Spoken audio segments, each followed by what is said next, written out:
नमस्कार, मी शिरीष शहापूरकर आणि ही माझी मिसेस आशा शहापूरकर. तर यांना डोळ्याचा खूप प्रॉब्लेम होता. यांच्या दोन्ही डोळ्यांनी दिसत नव्हतं आणि एकदम ब्लाइंड कन्सिडर केलं जायचं की ब्लाइंड आहे, नुसतं हात धरून चालावं लागायचं आम्हाला. तर अशा ज्यानं मी अकोल्याचे आहे, अकोल्याला आम्ही 2-3 डॉक्टर्सला दाखवलं. प्रत्येकाने खर्च भरपूर सांगितला, 2 लाख पर्यंत खर्च सांगितला.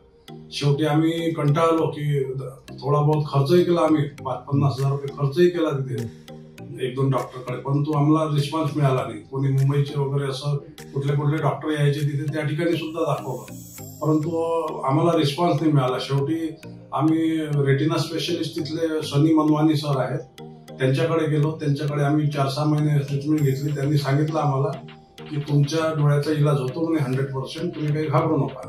आणि आम्हाला इथला ऍड्रेस दिला, सारक्षी नेत्रालय. तर आम्ही अकोल्यावरून इथे आलो. इथे आल्याबरोबर आम्हाला सर्व स्टाफ आणि सर्व नर्सेस वगैरे, मुली बाळी सर्व एकदम बेस्ट वाटलं.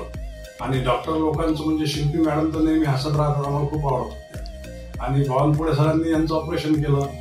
तर सनी मनवानी आणि ते म्हणाले की माझ्या गुरुंनी तुमचं ऑपरेशन केलं, तुम्हाला डोळ्यांनी दिसणारच आहे. यांना आता डोळ्यांनी दिसत आहे, हे अतिशय आनंदाची गोष्ट आहे. मला एकुलती एक मुलगी आहे. माझी मुलगी डॉक्टरशी बोलली की बा तुम्ही यांना दुसरा डोळा लावा. आम्ही असं ऐकलं होतं की बा डोळा बसवता येते. तर आम्ही म्हटलं बा दुसरा डोळा बसवा, याला दिसलं तर पाहिजे, एका डोळ्याने दाखवा. तर त्यांनी तसं काहीच पडून दिलं काम आम्हाला. आणि पूर्ण फ्री ऑफ कॉस्ट ते ज्योतिबा फुले अंतर्गत यांचं ट्रीटमेंट केली. 1 रुपया सुद्धा खर्च आला नाही आम्हाला. आणि फ्रीमध्ये यांना डोळ्यांनी पूर्ण दिसायला लागला आज. त्यामुळे आम्ही अतिशय खुश आहे या सारक्षी नेत्रालयावर, इथल्या स्टॉफवर, इथल्या डॉक्टर्सवर, आणि अतिशय संतुष्ट वाटते माझ्या मनाला. आणि यांच्या डोळ्यांनी आता म्हणजे स्पष्ट हात नाही धरत, घरी तांदूळ निवडणं, गहू निवडणं सर्वच कामं करतात. आणि आता आम्ही आज चेकअपला आलो. आज मॅडमने सांगितलं तुम्ही सर्व काही करू शकता, म्हणजे स्वयंपाकही करू शकता वगैरे. तर त्यामुळे आता मला मिष्टांनी खायला मिळेल, त्यामुळे मला खूप खुशी होत आहे. Okay, thank you sir, thank you very much.